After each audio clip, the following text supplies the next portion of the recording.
Hebreërs 9 vers 23 tot 28.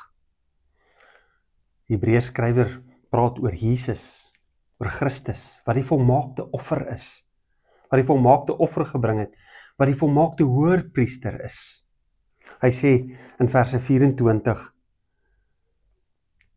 Christus het nie ingegaan in 'n heiligdom wat deur mense gemaak is nie, en net 'n namaaksel van die ware is nie.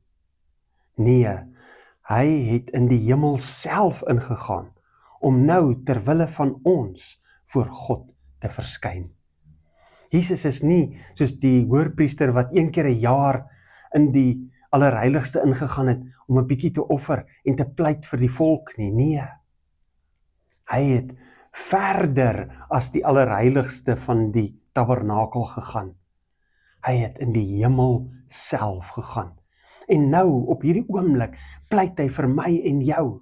Wat 'n wonderlike voorreg, om te weet dat wanneer ons bid tot Christus, hy die een is wat vir ons pleit by die Vader, en wat ons name noem in die hemel.